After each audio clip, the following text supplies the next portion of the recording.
The burned car sat abandoned on a deserted road, its blackened shell barely concealing the horrifying truth inside. Inside lay the remains of a young woman whose only mistake was trusting the man she once called her husband. How does a marriage built on promises and wealth descend into such darkness? This isn't just the story of a murder. It's a web of manipulation, control, and betrayal, orchestrated by a man consumed by his own insecurities and greed. Behind the polished image of power and wealth lurked the mind of someone willing to do the unthinkable. How does love turn into a motive for murder? How does the one you trust most become the architect of your destruction? Maya Edwards was the kind of person whose energy seemed to radiate through everyone around her. Raised in the coastal town of Bridgeport, a picturesque place known for its vibrant community and turquoise waters, Maya had an unstoppable spirit. Friends and family often said she was born to stand out. Her confidence and warmth were impossible to ignore. Her parents, Alan and Grace Edwards, worked tirelessly to provide Maya and her siblings with a solid foundation. Alan was a reserved man, the kind who spoke in actions rather than words, while Grace balanced his steadiness with her nurturing presence.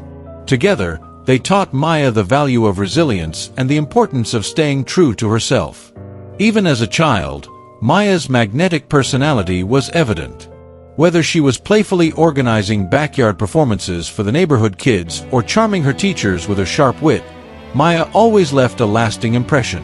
By the time she graduated high school with honors, she had big plans for her future: to study business and eventually open her own fashion boutique, a dream that blended her love for creativity with her entrepreneurial drive.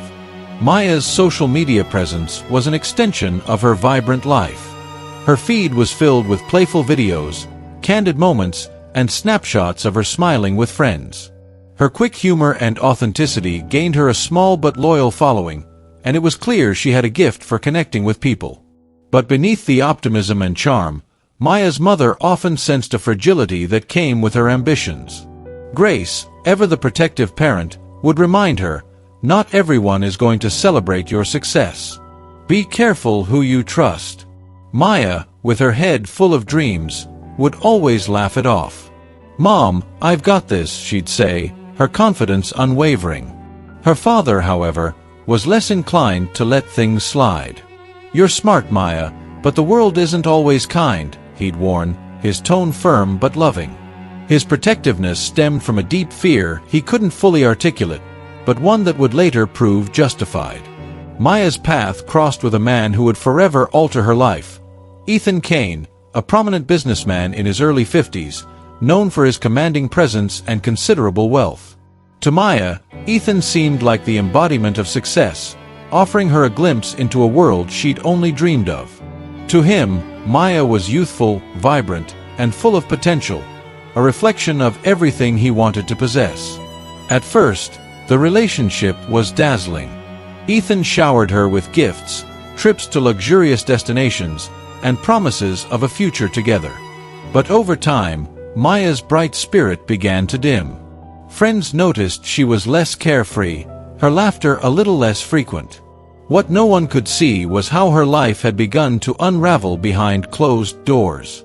Ethan's charm masked a controlling nature, one that tightened its grip on Maya as the months turned into years. The cracks were subtle but undeniable, and they hinted at a darkness that would one day consume her entirely. Ethan Kane wasn't just a man of influence. He was a force of nature. Known throughout Bridgeport as a successful entrepreneur with a sprawling real estate empire, his name commanded both respect and unease. To those on the outside, Ethan was the quintessential self-made man: charming, generous, and unshakably confident. At social gatherings, his booming laughter and sharp suits made him the center of attention. He would hold court with anecdotes of his business triumphs, weaving stories that made him seem larger than life. Beneath the surface, however, was a man consumed by insecurities. Ethan's wealth and power weren't shields against his inner fears. They were weapons he wielded to control others. Ethan had built his fortune through ruthless ambition, but success had come at a cost. Friends were few and far between, and his relationships were often transactional. Those who worked for him described a man who could charm you one moment and cut you down the next, his temper always simmering just below the surface. When Ethan first met Maya, she was everything he thought he needed. Her youth and exuberance were a stark contrast to his calculated world, and he became obsessed with the idea of possessing her. To him, Maya wasn't just a person, she was a trophy, a symbol of his dominance. At first, Ethan's attention was intoxicating. He showered Maya with gifts, designer handbags, vacations to exclusive resorts, and a brand new car. His promises of security and a glamorous future were irresistible. But as the months wore on, the cracks in his facade began to show. Ethan had a way of making Maya feel special, yet subtly reminding her of her place. "You'd be nowhere without me," he'd say, half joking but always serious enough to make her pause. He scrutinized her every move, questioning her friendships, her social media posts, even the way she dressed. His control tightened like a noose. At first, it was small requests, "Call me when you get there," or "Let's skip your friend's party and have a quiet night at home." But soon, it escalated. Ethan began restricting her freedom, deciding who she could see, when she could leave the house, and even confiscating her phone to check her messages.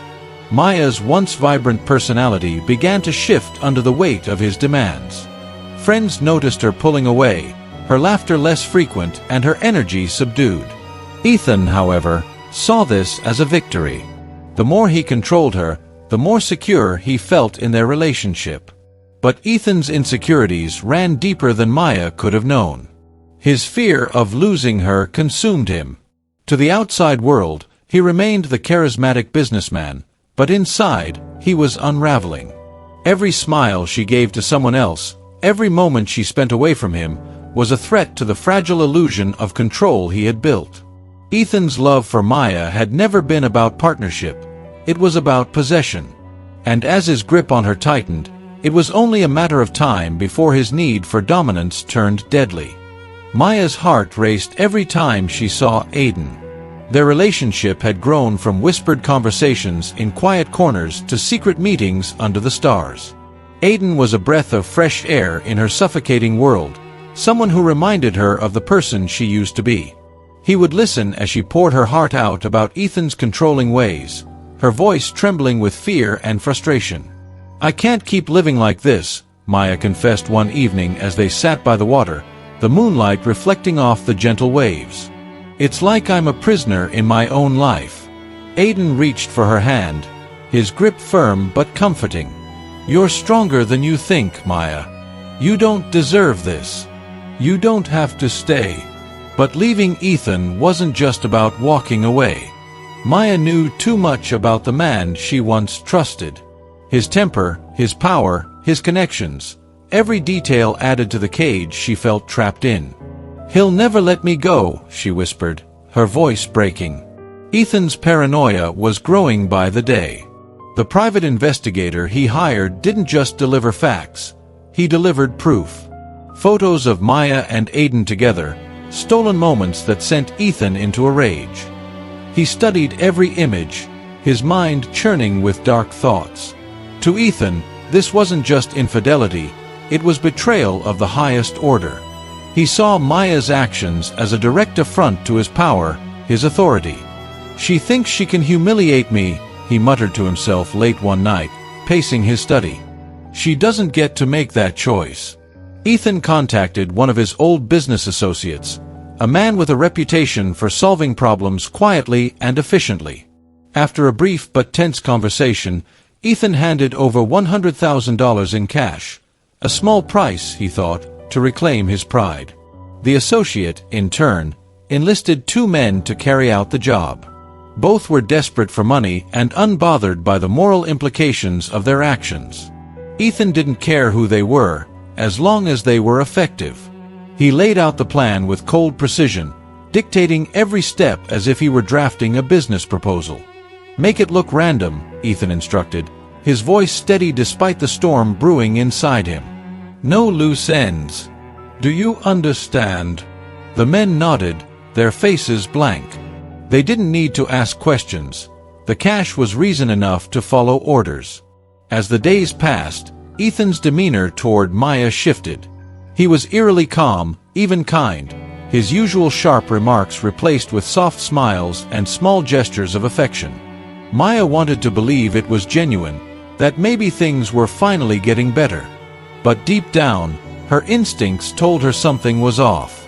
Aiden noticed it too. "Be careful," he warned during one of their secret meetings. "I don't trust him. I think he knows." Maya tried to reassure him, but her own doubts were growing. Ethan's calmness felt like the silence before a storm, and she couldn't shake the feeling that something terrible was coming. Ethan, meanwhile, watched her closely, his mind already imagining the moment when everything would fall into place. To him, it wasn't just about getting rid of Maya. It was about control, about proving that no one could defy him and walk away unscathed. The night air was thick with an eerie stillness, broken only by the hum of an engine as Maya's car wound its way along the narrow roads leading out of Bridgeport. The streets, dimly lit and sparsely traveled, seemed to hold their breath as if anticipating what was to come. Beside her sat Jackson Reed, one of the men Ethan had hired. He had promised her safety, convincing her they were meeting someone who could help her escape Ethan for good. Jackson's demeanor was calm, almost too calm, as he directed Maya toward a desolate stretch of road near the outskirts of town. "Just a little further," he said, his tone betraying none of the violence that simmered beneath the surface. Maya, though apprehensive, clung to the hope that this was the beginning of her freedom. Behind them, in an unmarked car, Victor Morales followed at a calculated distance. He was there to ensure nothing went wrong. In Ethan's words, there could be no mistakes. No witnesses. As the car pulled into an abandoned clearing, Jackson motioned for Maya to stop. The headlights illuminated a small grove of trees, their shadows stretching long and dark across the ground. "This is it," he said, stepping out and gesturing for her to do the same. Maya hesitated. Something about the stillness around them felt wrong. "Why here?" she asked, her voice tinged with unease. Jackson offered a smile that didn't reach his eyes.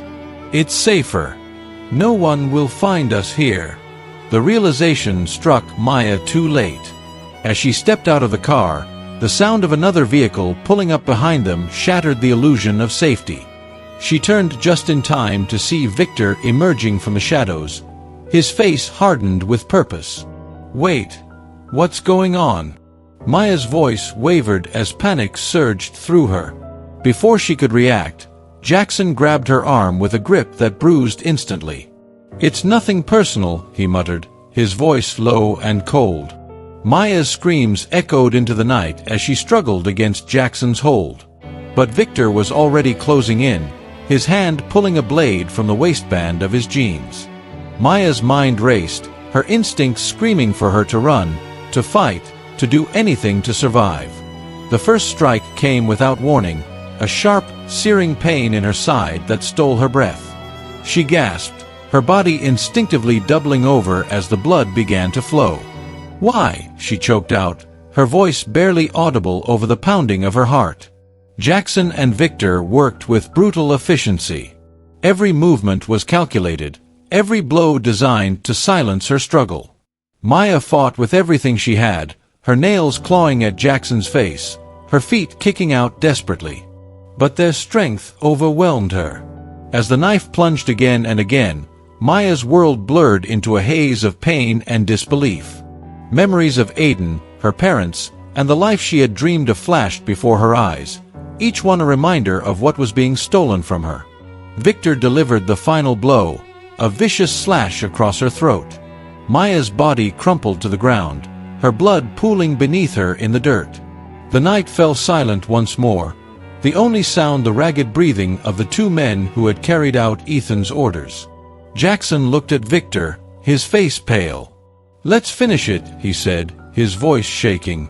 They doused the car in gasoline, the acrid scent filling the air as they worked quickly, methodically. With a flick of a lighter, the flames roared to life, consuming the evidence of their crime. As the fire crackled and grew, the men disappeared into the darkness, leaving behind nothing but ashes and unanswered questions. The charred remains of the car were discovered at dawn, the acrid smell of smoke lingering in the morning air. The scene was haunting, a twisted blackened shell surrounded by ash and silence. Inside, investigators found the skeletal remains of what was once a vibrant young woman. It was a case that demanded answers, but the clues were scarce, and the culprits had been meticulous. Detective Elise Carter was among the first to arrive. A seasoned investigator with years of experience handling violent crimes, she felt an immediate sense of unease as she surveyed the scene. The fire had done its job well, too well. Whoever did this knew exactly what they were doing, she muttered, crouching to examine the ground near the wreckage. Her partner, Detective Marcus Reed, nodded grimly. They wanted to erase everything, he replied. But as the two combed through the site, small inconsistencies began to emerge. Near the edge of the clearing, Carter spotted faint tire tracks leading away from the scene. She motioned for the forensics team to take casts, her mind already racing with possibilities. If they were careful enough to destroy the evidence, why leave this behind, she wondered aloud. As the investigation progressed, it became clear that this was no ordinary murder. The precision of the crime suggested planning, intent, and a knowledge of how to evade detection. But the more the detectives probed, the more they realized that even the most calculated plans have cracks. The tire tracks found near the clearing led to a breakthrough. Forensics revealed a unique tread pattern matching Jackson Reed's vehicle, a man with a history of small-time crimes and connections to questionable figures, registered just days before the murder. Additional residue tests on the gasoline container found in Jackson's car confirmed it was the same accelerant used to set Maya's car ablaze. These findings created a timeline that placed Jackson and Victor directly at the scene. It wasn't enough to make an arrest, but it was a thread, and Carter was determined to pull it. The breakthrough came, unexpectedly, through Victor Morales. Days after the murder, Victor's greed proved to be his undoing. Discontent with the $50,000 split he received, he began demanding more money from Ethan. Initially, Ethan tried to placate him, sending small sums to keep him quiet. But Victor grew impatient, his demands becoming more brazen with each call. Ethan's refusal to meet Victor's escalating demands led to the second, more critical mistake. Enraged and betrayed, Victor sought out Detective Reed, offering information in exchange for leniency.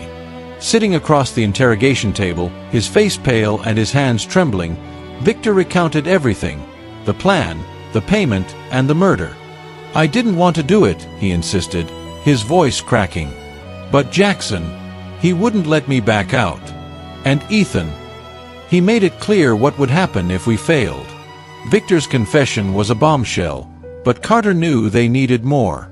With Victor's information, they tracked down Jackson, who was found holed up in a motel just outside the city. When the detectives arrived, he was armed and desperate, but after a tense standoff, he surrendered. Jackson's interrogation was more confrontational. He denied everything at first, his voice cold and defiant. But when faced with Victor's confession and the mounting evidence, bank transfers from Ethan to Jackson's account and surveillance footage placing him near the crime scene, his resolve crumbled. "It wasn't supposed to happen like that," Jackson muttered, his voice barely audible. "He told us to scare her. That's all." But Victor, he lost control. The final piece of the puzzle was Ethan Kane himself. Armed with Victor and Jackson's confessions, the detectives obtained a warrant for Ethan's arrest. When they arrived at his sprawling estate, he greeted them with his trademark charm, as though he were untouchable. "This is absurd," Ethan said smoothly, leaning back in his chair as Carter and Reed laid out the evidence. But his facade cracked when they played a recording of Victor's confession. For a moment, Ethan's eyes flashed with something Carter recognized instantly: fear. The investigation had unraveled Ethan's carefully constructed plan, exposing the greed, betrayal, and manipulation that had led to Maya's death. As he was led away in handcuffs, Ethan's calm demeanor vanished entirely, replaced by the rage of a man who had lost everything. The courtroom buzzed with tension on the opening day of Ethan Kane's trial. Every seat was filled, and the atmosphere felt electric, charged with the weight of what had brought everyone to this moment. At the center of it all sat Ethan, his sharp suit and composed demeanor a stark contrast to the accusations hanging over him. He was a man who had built a life of power and privilege, now fighting to avoid a lifetime behind bars. The prosecution wasted no time laying out their case. District Attorney Rachel Vaughn stood before the jury, her tone steady but laced with conviction. "This was not a crime of passion," she began, pacing the courtroom with purpose. "This was a calculated, cold-blooded murder, orchestrated by a man who thought his wealth and influence would shield him from accountability." As Vaughn spoke, she gestured toward a large projection screen displaying evidence: photographs of Maya's burned vehicle, bank records tying Ethan to the payment made to Jackson and Victor, and chilling excerpts from Victor's confession. The jury's faces reflected a mix of horror and disbelief as the pieces of the crime began to fall into place.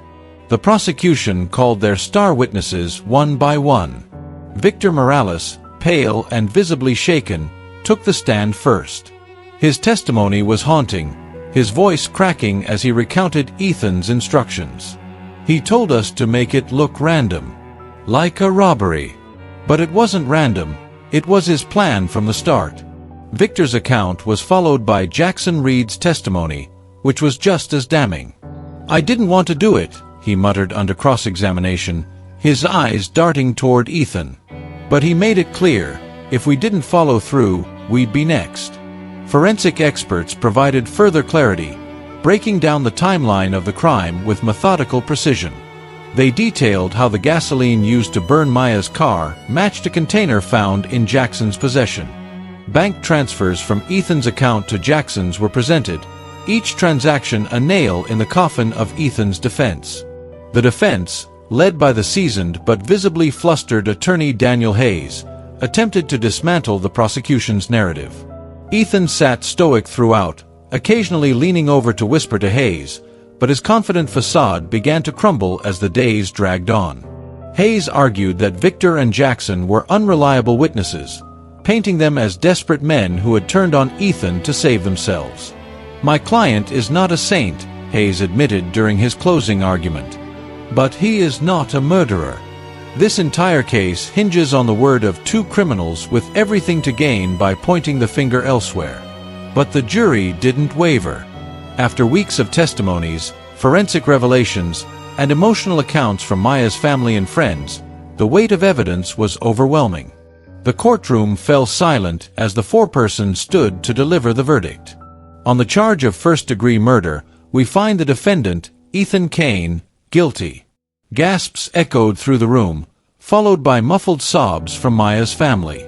Ethan, for the first time, showed visible emotion, his face a mix of disbelief and fury.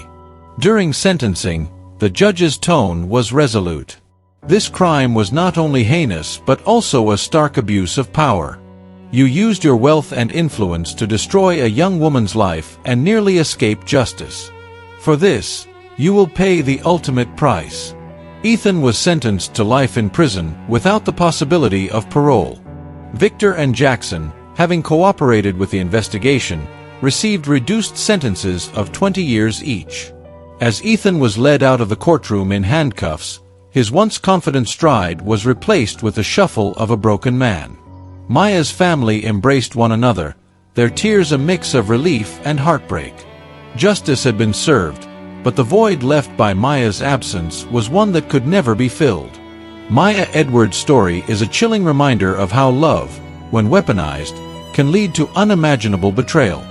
Her life, filled with light and promise, was extinguished by the very person who vowed to protect her. For her family, justice brought some closure, but the pain of her absence lingers, a void that can never be filled. Her legacy now serves as a warning, to recognize the signs of toxic relationships, to question blind trust, and to remember that the greatest danger may come from the person you least expect. How well do we really know the people we trust? Would you recognize the signs if love turned into a trap? Share your thoughts below, And don't forget to subscribe for more stories that illuminate the darkest corners of human nature.